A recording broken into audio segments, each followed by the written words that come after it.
Hey everyone, welcome to a beautiful day in Cambodia Kampot. I have finally made it here and I'm so excited to be here right now. So what we're going to be doing today is we are going to be doing renting a motorbike in Cambodia. I've always wanted to know what it's like to drive in Cambodia as well as ride a motorbike legally. So what I've done is I've gone to a place here. I'm just going to show you what the outside looks like. It's a house here and it's got like a little motorbike for rent sign here. You guys are thinking, oh, Mary, why did you choose this place, right? So the reason why I chose this place is because it's got 5 out of 5 stars reviews rating on Google. It's got really good reviews and likewise, it's a family-owned business as well. So I thought I'd come here, I'd check it out and really get to know what the road rules are like in Cambodia and show you guys you know, what to look out for when you're in Cambodia and where to rent, and as well as like how we go about in navigating sort of the road rules here. So here it is, house for rent. It's got a little sign over here and a motorbike for rent sign here, and that's how you know you're on the outside of this area. So here we go. We're going to go in right now. All right. Seems like. Hi, how are you today? Good, how are you? I'm good. I'm Mary. Mary, David. David, nice to meet you. I just do a little bit of YouTubing. It is okay if you show us around with what motorbikes you have, as well as I guess what the road rules are like in Yeah, of course. Perfect. Well, what I'll do is I'll give you this microphone, and then we can talk more about your services and offer. Okay, sounds good. Yeah, we just rent motorbikes to tourists here in Kampot. Yeah. And all our bikes are 2021 or newer. Ooh, okay. 2021 or newer. Awesome. Yeah, and they're either we have the 125 Honda Click here, which is it's the newer version. It's the digital version. Oh wow. And so you can see they're pretty new. This one only has 8,000 kilometers on it. Yeah. And this is a Honda Wave 110cc, and we just actually bought this one a couple days ago. And this one only has 156 kilometers, so it's really new. Oh wow, very new. Yeah, very new. It's a 2023. I had a couple from Germany rent it, and we do deliver bikes to the guest house sometimes, so I took this one to the guest house.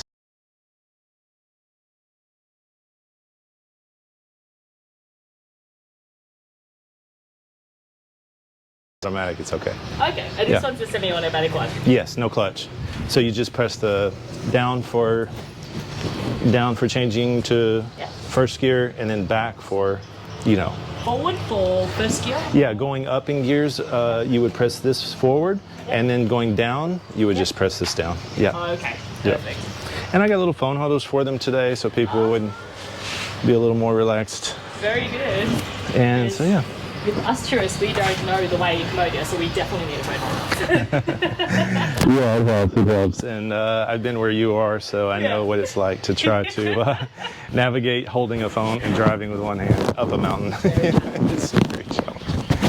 Yeah. So any questions? More of a... All right, so we've talked about your bike so far. Okay. Can you talk to us more about, I guess, like the legislation around renting a bike in Cambodia? As far as I know, it's a 125cc or less is not requiring any kind of license other than your national license, you know, your home license. Yeah. They don't require any kind of insurance. The only thing is the motorcycle has to be mechanically sound. It has to have mirrors. Yep. It has to have working lights and blinkers, and you have to wear a helmet. Okay. Because that's the big thing they look for, is helmet. So if you don't have a helmet, you're probably going to get pulled over. But overall, I think the police don't mess with you as long as you're not breaking any rules. Okay. Yeah. So, in saying so, summary is make sure you wear a helmet because that's the most important thing that they look out for. Yeah, exactly. And they promote tourism here, so they really don't mess with tourists as far as, you know, unless you're really causing a problem. Or if you have a wreck, then of course you're always at fault. That's different. But overall, all my guests, I think, have had good experiences with the bikes. Yeah. Yeah. There's been a few people that felt of course, that's going to happen because the roads here are not the best in Southeast Asia. There's a lot of unpaved roads to these like remote destinations, like the pepper farms, or if you go out to the caves or some of the waterfalls, you know, there's always a chance that you could come across a slippery spot and fall down. You know, so you really have to just use caution, ride defensively. He seems like he wants to go on a motorbike ride as well. Yeah, Kiki loves riding, and actually she's known to jump on the bike with some of the guests. Oh, really? Yeah. Oh, you're so cheeky. Yeah. So and these bikes are, because I know that Bokor National Park is like a very famous touristy spot, right? And are these bikes capable of going up those hills as well? Oh, yeah. Huh? Go ahead. Just based on like your experience with these bikes. Yeah. Regularly on them. We'll just take, my wife and I will take trips up there, and they're very powerful. You know, these bikes will do probably close to 70 miles an hour. Oh, top speed, yeah. Wait, hold on, 70 miles, is that, what's that in kilometers? Oh, about 100, like maxed out, full throttle, downhill with the wind, you know, it's like 110 kilometers an hour. Oh, okay, now I'm understanding, So they're pretty fast, you know, they're fuel injected, they're water cooled, you know, they're high-end bikes. They're not the best. They have one called a ADV, which is a 150cc. Yeah. And then they have a Honda Click 150cc, so a little bit bigger engine, you know, a little more powerful. It's okay though, because like with us tourists, like you said before, 125cc is kind of the limit in which we can legally ride a bike without needing a license, an international license. So I think like if these are all, I guess, around 125cc and we can actually go up the mountain where everyone loves like looking up at that spot. I think it's they're good to get it. They will get you up there and back safely. And I had a couple come back this morning and say, "How much did you pay for these bikes? We really like it. We want one." You know. Oh, they actually want to purchase a bike. They want to purchase one. Wow. Yeah. Okay. And they must be that good. Yeah, they like them. They're fun to ride. And you know, these are that one's made in Japan. Oh, this one's in Japan. Yeah. Ooh, awesome. And it's really, I don't know why, but it's a really good bike. It's the quality is just a little bit better. And it's pretty new as well. Very new. It's probably got 8,000 kilometers on it. This one was made in Thailand, but still good. Yeah. It's still really good. It's a Honda. And what convinced us to buy the Honda Clicks is we just bought one for riding around. Yeah. And we fell in love with it. You just wanted to test try it? Yeah.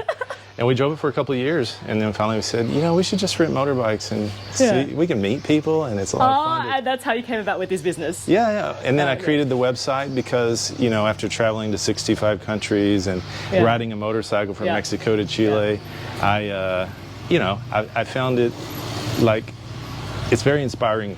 And so I kind of want other people to have the same experience I had. Oh, that's awesome. So that's I love your vision. Why I got into it. And I also love meeting people and just sharing stories. And I even created a website, motorcyclekampot.com, and gives everything you can do around here.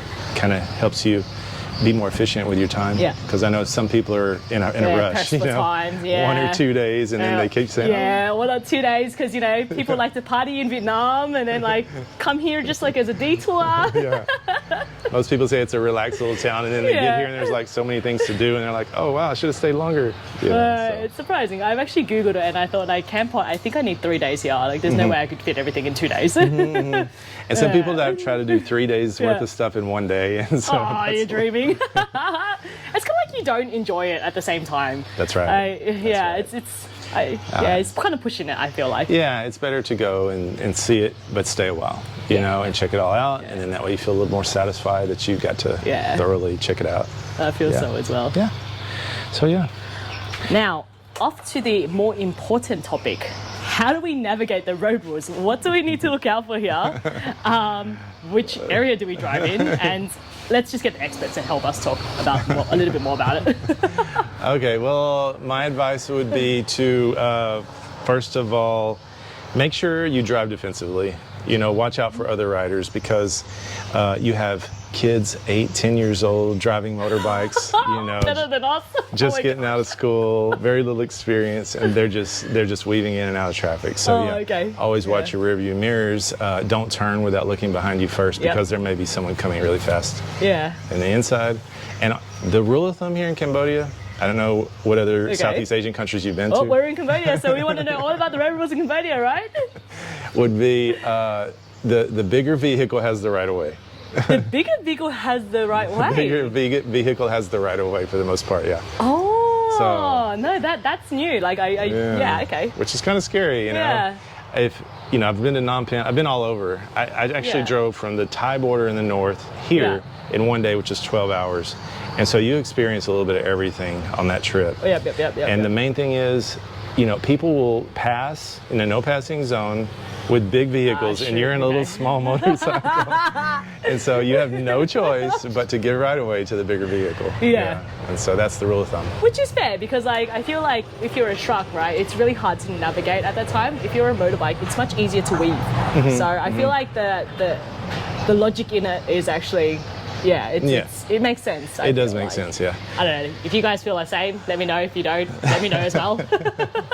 I mean, I've driven in Hanoi, I've driven in Thailand, I've driven in Laos, you know, so I've ridden motorbikes in all these countries, and I've learned that Cambodia is kind of the wild, wild west of riding, so there's fewer rules.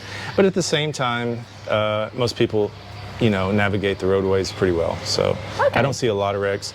All right, guys, so my GoPro was playing up, and I really do want to finish this video because I want to tell you exactly what to expect and the Cambodian sort of area in Kampot and how to drive in this area. So where we got up to was the Cambodian road rules, right? Yes, so that's right. What shall we look out for? The main thing is stay on the right-hand side of the road. Okay. And as you go, realize that there's not going to be stop signs at every four-way intersection. So you're going to have to stop or at least slow down and use caution and look both ways at all the intersections. The other thing is we only have one red light in the city. One red light? Yeah, you've got a lot of freedom here in Cambodia. Like I said, it's the wild, wild west of Cambodia. I mean, of Southeast Asia. Yeah. The other thing is we do have a lot of roundabouts. So we have 4 roundabouts. And so you really have to, you know, you may be familiar with roundabouts, but as an American, we don't know what roundabouts are. Americans, is that true? Do you guys know what a roundabout is? I don't know, guys, do we? But, a roundabout is pretty much a circle where you go around in a vehicle. If I had to simplify it. Yeah, there's several different road entrances to this one circular motion. You know, we're all going around the roundabout, and then you kind of veer off and go the other direction. In another direction, There's multiple options, you know, once you enter the roundabout. But we have 4 or 5 roundabouts in Kampot. Okay, 4 to 5. Yeah. So knowing how to navigate roundabouts is very important. Yeah. So no stop signs, 1 red light, and lots of roundabouts. Wow. So how do we navigate ourselves around that then? Like, what's some of the advice you can give to everyone? I think, well, if you're from Australia, first of all, you have to get used to using your right-hand turn signal. When you're turning right. Yeah. And I think the most important thing is use your mirrors and you listen for other vehicles coming.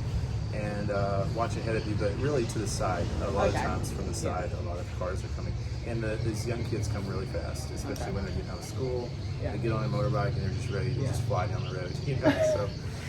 So there's a lot of motorbikes going really fast. So don't drive just for you, drive for others around you as well, because anything can happen. Yeah, drive defensively. Yeah.